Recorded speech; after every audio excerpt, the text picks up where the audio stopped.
Hey there, campers. We're down to the last 2 days of Camp One Clap on the One Clap Speech and Debate podcast, but the sun is still shining on our mission to get coaches and competitors fired up for a new speech and debate season.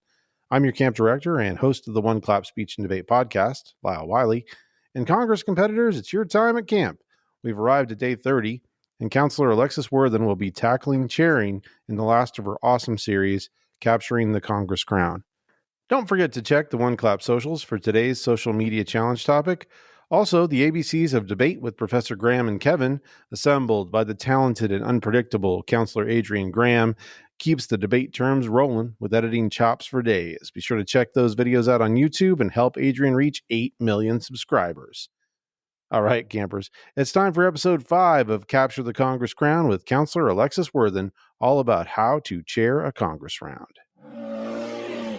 And welcome back, everyone, to our final episode of Capturing the Congressional Crown with Alexis Worthen. This week's episode is entitled Point of Order, How to Chair Successfully. So I'm super, super excited for this episode, guys. I mean, I know it's our last, so that's a little bit sad. But I think it's really fun to talk about chairing because people either, in my opinion, either love it or hate it. And I think it's just good to be prepared to be able to chair. You don't have to actively choose to want to chair, or if you love chairing, this is a good episode for some tips and tricks on how to do that and succeed. And then we'll just and then I'll give you guys some final words of advice about my final thoughts about Congress before we, close out this week's episode. So let's get started. So first off, I know chairing seems a little intimidating, especially when it comes to precedent sheets. I know that's something that I really initially struggled with. And then I developed my own precedent sheet that I was super proud of. So your main job, obviously, as chair, that's something that I think one of the most unique factors of Congress is that you, as chair, are quote unquote running the room. You're deciding how things, which speakers are chosen. And so it's easier for people to get mad at you for how you chair, so they can blame their performance or their ranking on you. So the stakes feel higher, but they don't need to, especially when we all go in with a little bit of grace, because people can make mistakes and that happens. But it's more successful when we go in with some kindness, because kindness goes a long way, and politeness and respect goes a long way. And that makes you look better rather than just throwing a fit. So when it comes to chairing, this is also where a lot of the intimidating jargon comes in Congress too. So we'll just kind of go over some basic motions and how it actually functions. So when it comes to precedents, your job is to keep track of who has spoken and how many times, and what side they've spoken on is always a good trick too. Sometimes precedence is assigned at districts. It is the tab will release a document that says this is the order of who is allowed to speak, and not that people are going to necessarily follow that order, but in terms of if the first person is listed, they're not going to just stand up to speak. When it's not a turn. It's just when people stand up to speak, that's the order on which you call on them. And then that's how kind of precedence is set.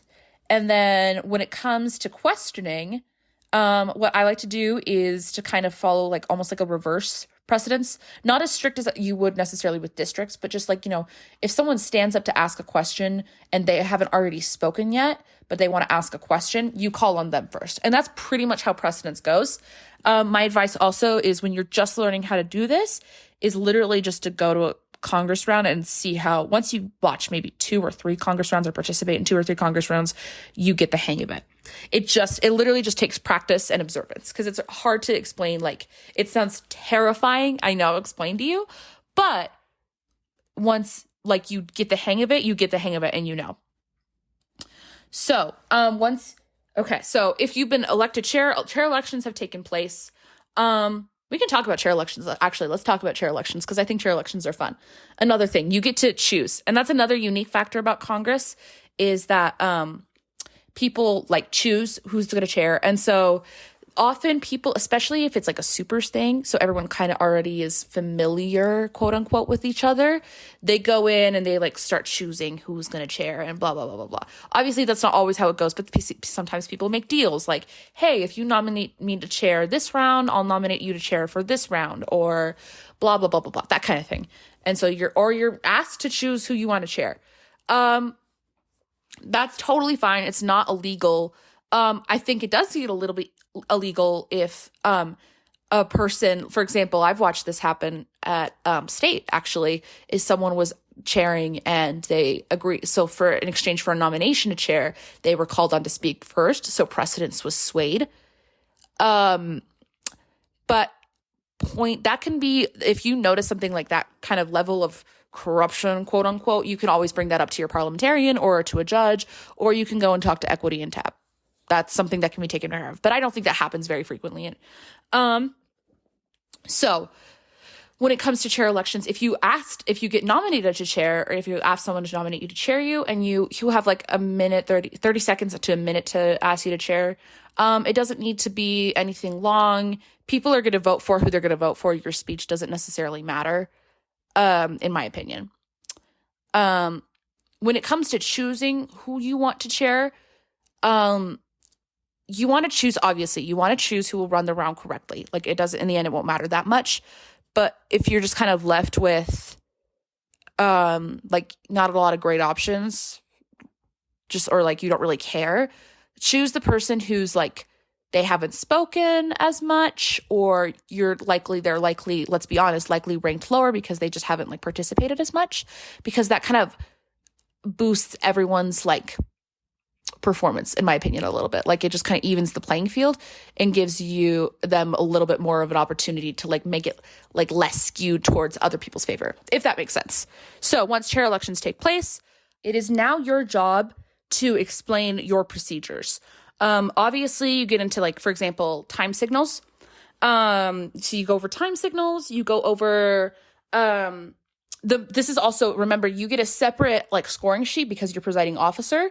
So make sure that you give the opportunity to like explain what your procedures are, time signals, how you recognize speakers, how you like choose like questioners. Like, I'll point at you with my gavel, or I'll point at you, and I'll continue to point, blah, blah, blah, blah, that kind of thing.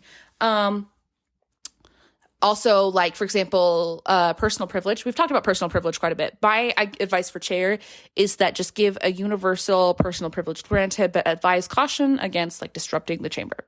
I feel like that's just like a really easy, and it cuts down on like awkward, like raising your hand. Oh, I just have to go to the bathroom. Like, we can get more into debate time. Another advice I have for the chair. So I understand, and just for the room in general, when you're chairing, I think it's a good idea to like encourage the concept of not spending all of our time on one bill. Say that you heavily suggest that after a certain amount of speeches that we move on to another bill, depending on how the round is flowing. Obviously, that's in a perfect world. I understand that like you can't like be like cautious about that. I understand though, if that's our only option, then we'll just our main priority should be giving everybody the opportunity to speak. That is your main priority. So once you do that, if they are ready, ask the chamber. I would also, before like a previous question comes in, main motion is implied, just, give that opportunity as like a time to take the room. Like, you don't have to interrupt anybody, but like, don't like, just like stand there awkwardly until someone's like, like motion to begin debate, blah, blah, blah, that kind of thing. Really be direct, enunciate when you give directions, to project authority, but be like, calm, but you care. Obviously you care. So when you call on people to speak, you call on people to speak, and then you recognize, and also you can use the third person. That's what probably that's the typical way to go about it. So the chair recognizes Senator Wu, that kind of thing. And then you're keeping up with the time signals, standard time signals. I love doing time signals. So standard time signals are at 1 minute, you knock, hold up a 1, 2 minutes, you knock, hold up a 2. 2 minutes and 30 seconds, you knock. I think it's you knock twice. You knock twice and hold up a C. Then I use from there on. I don't use like the knocking anymore. And then I do 15 at 15 seconds. You hold up like the weird like L, like 2-pointer finger thing, and then you count down from 10 at 10 seconds, and then you count up, and then you verbally cut them off. So, and then once you're done, just say thank you for that speech. It was in total of this many minutes and that many seconds. And then questioning can be made. Remember, my advice again is to also just allow more people, really try to spread it out. In terms of selecting people, this applies to both calling on people to speak and like if they have equal precedence or equal questioning rights. Using a random number generator is always just a good idea, like on your phone or computer or whatever. It's just kind of like the fairest way until like precedence or questioning precedence is like more easily established. That just keeps it fair. If you're going off of the first person who I saw, that is so inherently biased. Like, just like there's so many factors that goes into that. Just do a random number generator for everybody. It's easier for everybody involved. Questioning period has been, once questioning is over, questioning period is concluded, the speaker may be seated. And then that process just repeats. So when you've called on the last person to, who wants to speak on the bill, we will move on immediately. You can immediately move on to, we will immediately move on to previous question. You don't even have to, they don't have to even do the vote. Unless there's like someone who like raises their hand in opposition, which has happened before because someone hasn't gotten the opportunity to speak. That also gets a little bit messy, but that doesn't happen very often. But when that happens, just kind of keep going, and let them, if a person needs to speak, a person needs to speak. That's just kind of the rules. When it comes to recognizing motions, just say the chair recognizes, or go ahead, representative, blah, blah, blah, blah. But often people are very quick and eager to participate when it comes to Congress. Like, people are pretty on the ball with stuff. Let's see. Oh, here we go. Taking votes. Okay. So negative votes. Let's see. Yes. So remember to count your votes in terms of like on bills, because that kind of becomes important, especially when there's like abstentions. So like make sure that you like tell people like, hey, don't like keep your hands up until I direct you otherwise. That's a weird problem that I've had before, is like people just like would raise them and then send them down. And I don't know how you voted. Not that it matters in the end, but it's just a good kind of like, I guess, thing to keep in mind. All right, finally, let's kind of move on to some like precedent sheet stuff. Honestly, like your precedent sheet can be however you want it to set it up. You can experiment with different styles, like find stuff that you find online. It can be as complicated or as like simple as you would like it to be. The only way that precedent sheets really work is if you understand them. Nobody else really has to understand them. My thing was though, I liked, especially when like chairing got really serious at state and districts, I liked everyone being able to have access to my precedent sheet. I thought it was like a good way to like boost your like almost like accountability points. And I don't know, I was able to like link in like my like procedures so I could have a more, and especially that was super important because our last year's districts was over Zoom. So like it was just really easy to like, so everyone could see my procedures. And yeah, it was just a nice thing. And you don't like necessarily have to do it, but if you want, that's like my little secret, is I would like have like a QR code that people would scan and they were able to like see my precedent sheet and stuff. Whether they were like a judge or a parley or just like a competitor, like they could just kind of see it and, they could use it to base off their own or, use it for like point of order, stuff like that. So again, it can be however you want to set it up. Just always like, keep track of who spoke when, what side, what time they spoke. And that's really, really all you need. It can be even simpler than that if you're just like a competitor. So yeah, if you want to start practicing, if you don't feel comfortable with chairing, but you kind of want to start practicing chairing and stuff, you can just go to Congress rooms and like just practice with the precedent sheet. if that's what you want to do, then that's what you want to do. And that's like a great way to kind of build up those skills and just like keep that in mind. As a chair, you kind of have to be on your A game the whole round. It's just like a different mindset that you enter into. I mean, obviously you should be on your A game throughout the whole round. That's like not what I'm saying. But like you're paying attention to completely separate things than when you are. So like you have to like have this almost like mentality switch, where you have to be impartial to the events, actual what's being said in the round, but you're more focused on empowering other people to be able to like have equal opportunity to speak. You're in charge of facilitating that, and that's a pretty heavy responsibility. But I think with genuine like practice and observation, anyone is really capable of chairing. So I think this kind of brings us to like our final little bit, my final parting words of wisdom. They're not anything special. I love Congress. I hope that's been like evident throughout these past 5 episodes. Wow, guys. I love it so much, and I love the voice that it gives. Sometimes I laugh. I laugh at like actual like real life Congress events, because I'm like, they could not handle, sometimes like I don't think actual like real life senators and representatives could like not handle an actual like an NSDA Congress room.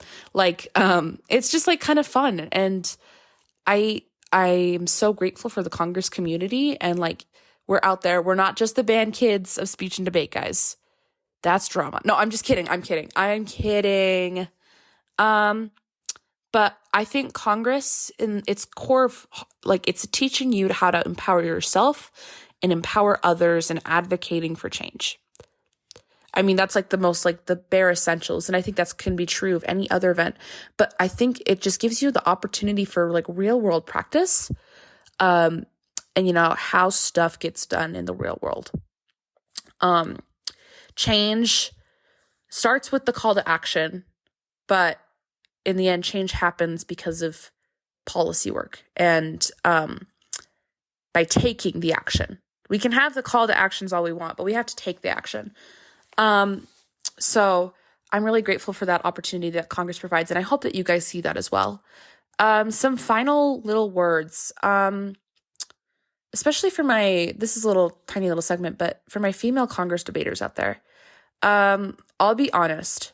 I don't think I've had so much fun in Congress. It's probably the event that I've ever had the most fun in, but I've never experienced as much sexism as I had until like in speech and debate in Congress.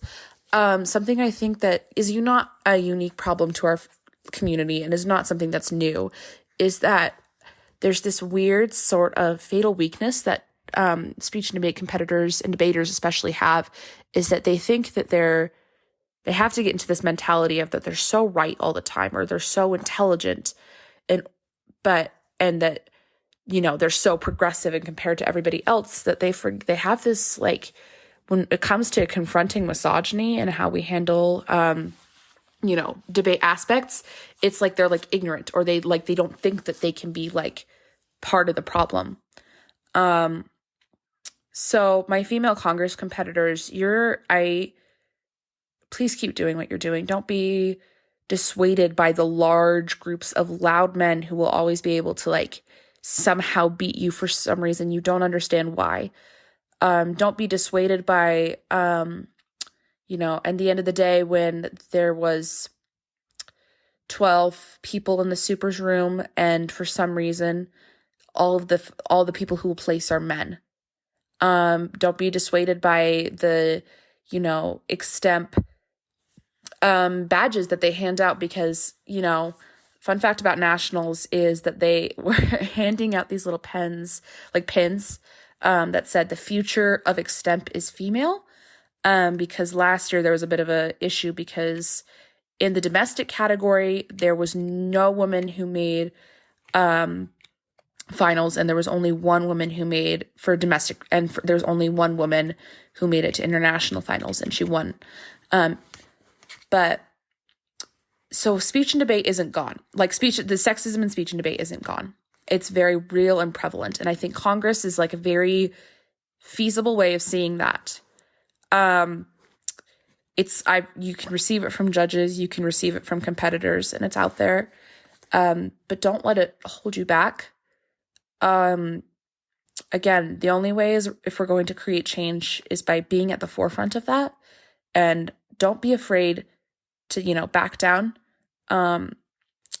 You deserve to have your voice uplifted and heard. And don't let the powerful people in the room ruin your experience, because you're a powerful person too. You're just as powerful. And don't let anyone, coaches, judges, or competitors, or anyone around you take that away from you. You deserve equal opportunities to succeed. You don't deserve the comments that you'll get in ballots seemingly that you were pushy or over-aggressive when your behavior was no different than a man's in that room. I think that my hope for speech and debate is that in the end, if we're so focused on empowering people for change and empowering people's voices, that we actually start that within our own community. Thank you guys so much for listening and sticking with this podcast. I appreciate it. And thank you so much to everyone with Camp One Clap. This is Alexis Worthen signing off for the last time. Well, thank you so much to Counselor Alexis Worthen for an outstanding overview of Congress and the 5 awesome episodes of Capturing the Congress Crown here at Camp One Clap. I wish Alexis all the best at university this year, and I can't wait to work with her on One Clap again in the future. Alas, campers, tomorrow is our final day of camp. I'll hop on for a final camp farewell. Also, Counselor Adrian Graham will drop more viral episodes of Professor Graham and Kevin's ABCs of Debate. Remember, social media challenges are live for every day of camp this August, and that means tomorrow will be the last one. Until tomorrow, campers. Oh, by the way, did you hear the one about the hill? Yeah, I never quite could get over it. For Camp One Clap, this is Camp Director Wiley signing off.